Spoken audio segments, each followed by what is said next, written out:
I shook up the world! I shook up the world! I shook up the world! Hey there, boxing world. Welcome back to another episode of Manny Boxing World. And in today's episode, we're going to be talking about Ryan Garcia and Tank Davis and how they both look drained during the press conference. And we're also going to be talking about De La Hoya and Leonard Ellerbe going at it. And they got heated, so we're going to be talking about that next. But before that, if you are not subscribed, please punch that subscription button and ding the notification bell. That way you will never miss any of my future videos. Alright guys, let's get going. Ding ding. Let's go, champ! Let's go, champ! Alright guys, so when De La Hoya went up to stage, he started talking about how Tank's team didn't believe in him and they were trying to protect him with doing all the dehydration clauses and the weigh-ins and the midnight weigh-ins and all that stuff. So because they thought that Tank was scared to lose and that he did all the possible things so he could win. But I believe that's the A side, you know, the A side should always make the rules. He basically said that Tank's team knew that he was gonna lose. That's why he's putting all these stipulation clauses and all that stuff. And it might be true. I mean, they're both really good fighters, but who knows, right guys? This is boxing. It's never gonna be the same. They could fight right now and they could fight 10, 12 years from now and it'll be a different fight. Just like Bernard Hopkins and Roy Jones Jr. Remember, they fought young and old, and what happened in both different fights is both different outcomes, right? Basically, Leonard Ellerbe, when he comes out, he goes, you know what, we do believe in Tank 1000%, but all these stipulations, that's just how the A side rolls, which I do believe that's how the A side rolls, but I think this one had a lot more stipulations than most of Tank's other fights. I don't think they had a drain weight clause with the Mario Barrios fight, but yeah, the A side should make the rules.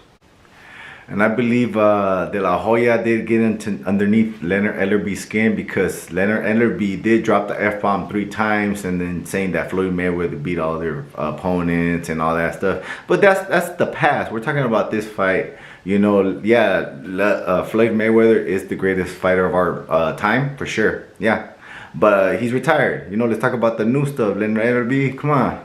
Also, Leonard Ellerbe said that he had the prediction Tank by knockout. Maybe even early. Alright, that's a good prediction. Also, Ryan Garcia made a little bit of fun of Calvin Ford, the way he talks when he went up to the stage. Basically, the way he talks, like saying, we do what we do. But I was actually using that word already, but I think I'm gonna stop because I really like that word. So, but you kind of killed it for me, Ryan Garcia. Guys, I'm not even playing. I've been using that word like with everybody. That be like, this we do what we do. That I've been saying that a lot lately. Basically, Ryan Garcia just praises God like he always does, and basically says he's gonna knock out Tank early, and that's it. He's done. All right, let's see what Tank has to say. Basically, when Tank came out, he didn't really say much, but he never really says much. He's always like quiet. He's always never really been like a rowdy person or anything like that. He's just been like calm and collected all the time. He just said thank you for coming and mentioned Baltimore. That's pretty much it. You know, simple Tank. You know, he don't really, he shows it with his hands. You know, he don't really show it with his mouth. Also, about the purse split, they were asked to see if it was official. I guess Tank was asked first, and he goes, no, I guess one of their advisors called me begging not to do it, and basically saying that it's not gonna happen. But I already knew it wasn't gonna happen. It's a publicity stunt. It's just to hype the fight, I believe. No one's dumb enough to do that. No, one punch could change the whole thing. No, it's not gonna happen. Also, Ryan Garcia wasn't really backing down of the bet either. He goes that he was really willing to do it because he said that he was gonna knock out Tank. And basically, even if he knocked him out, he was going to let him keep the money anyway. So he said he was ready to do that because he knows he's going to win. But who knows? I mean, Tank is hard to beat. But Ryan Garcia, I have Ryan Garcia on this fight. After a while, Tank and Ryan, they go at it. And they're both saying that they're going to break each other's jaw. And then Tank gets kind of, you could tell he's getting kind of mad, and basically people are getting under his skin when he goes, don't even bring your family, don't bring your daughter and your wife, because don't bring them. He seemed mad. Also, when Ryan Garcia and Tank Davis were going back and forth, I know they were both getting into each other's head and skin a little bit, but I think Tank was like chewing on his fingers. What do you guys think about that? I'm not really a psychiatrist or whatever you want to do that to know the meaning of that. Do you guys know that? I don't know. What happens when somebody chews their nail after like arguing? What does that mean? Also, Ryan Garcia was saying that why is Tank Davis like saying that he's a terrible fighter and he sucks and he's not that good, and he's putting all kinds of stipulations on the contract. And not just that, they said that there was a mole in Ryan Garcia's camp, and that is crazy right there. I barely even found out about that lately, and that is crazy. I think I heard about it maybe a while back, but I didn't really pay much attention to it. I had a lot of stuff to do, but I was like, wait a minute, what? I did remember saying or hearing that, and I was like, hey, that's not cool. Hey, that means Tank is worried. Then I barely even found out. Like, I barely thought about that right now. I was like, wait a minute, he did that? Oh yeah, Tank is worried. I 100% Garcia right now, and I just, man, nah, Garcia's gonna knock this fool out. Man, Leonard Elebe just admitted that too. He goes, yeah, wait a minute, yeah, there is a mole in your camp, and it's from your team. And I was like, I don't know if he's just playing head games or that is true, but Leonard Elebe, I don't know why he would lie. I don't know. I have no idea, but mole, damn, that's crazy. You worried, Tank? You worried? That's crazy. I thought it was gonna be close, but I don't think so anymore. You're worried. Also, guys, when they did the face-off, I mean, they both look drained. I'm not gonna lie, they both look drained. They're 136 pounds. They're gonna look skinny as hell. I don't think I could get to that, but I'm actually muscular at weightlift, so you know I have more weight than that. Even though I'm shorter, I'm probably like an inch taller than Tank. I'm pretty short. I mean, they're both really drained, both of them.